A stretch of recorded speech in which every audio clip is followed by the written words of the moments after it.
आज हिरवा रंग स्कंदमाता खरंच माझ्या घरी आली का काय असं मला वाटायला लागलं. कारण काही गोष्टीतनं आपलं बघा असंच घडतं. तर स्कंदमाता ही म्हणजे आपल्या कुटुंबात प्रेम आणि म्हणजे ममता जागवण्याचं काम करते. तर अगदी तसंच झालं माझंसुद्धा आज. तर बघा हे दशमीचं पीठ आहे मी घरी बनवलेलं. तर आता एवढं काम असतं, चला म्हटलं आज संध्याकाळच्याला इडलीच बनवूया म्हणजे पटकन होईल. तर मी सकाळीच ह्याच्यात थोडासा सोडा आणि खाण्याचा आपला थोडासा सोडा आणि जरासं फक्त हे घातलं होतं. 2 चमचे पोह्याचे आपले असतात ते दही घातलं होतं आणि भिजत ठेवलं होतं मीठ टाकून. तर त्याचं झालं असं तुम्ही बघितलं असेल पीठ एवढं जे पातळ झालं, माझं डोकंच काय चालेना ना एवढं उशीर झालेला. 8:45 वाजलेले. मला काय आता सुचतच नव्हतं याचं काय करावं आणि भूक पण एवढी लागलेली. तर मी काय केलं, चला म्हटलं डोसे जमतात का बघूया.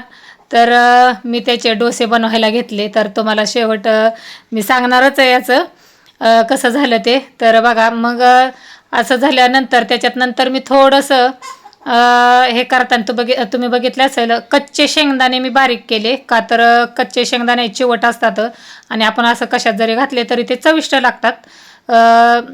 तर मी कच्चे शेंगदाणे घातले. तुम्हाला हवं असेल तर तुम्ही भाजून घाला पण चिवटपणा येणार नाही.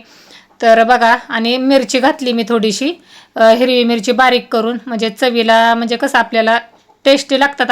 आणखीन जर तुम्हाला आवडत असेल तर असं वरून तुम्ही तूपसुद्धा घालू शकता.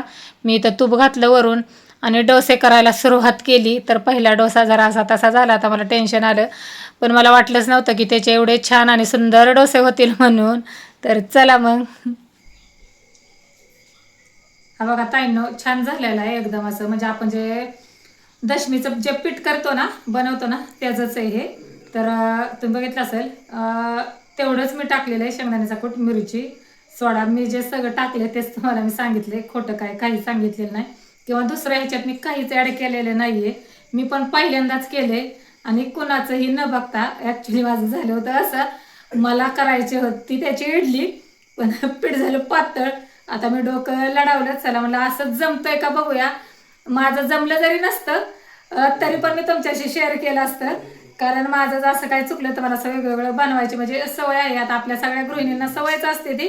तर माझं परफेक्ट जमलंय. माझं तर जमलं. तुम्हाला कोणाला जर आवडत असेल तर तुम्ही सुद्धा नक्की बनवा आणि ट्राय करा. छान सुद्धा चविष्ट सुद्धा छान झालेलं आहे बघा. चांगलं झालंय चवीला सुद्धा. तर चला आता मी ह्याच्यासाठी आता माझ्या ह्या उद्योगात मी दुसरं काहीच ह्याच्यासोबत खाण्यासाठी बनवलं नाही. मी आता तसंच खाणार आहे कारण त्याच्यात ऑलरेडी मिरची आहे. व्हिडिओ आवडला असेल तर एक लाईक शेअर आणि सबस्क्राईब करायला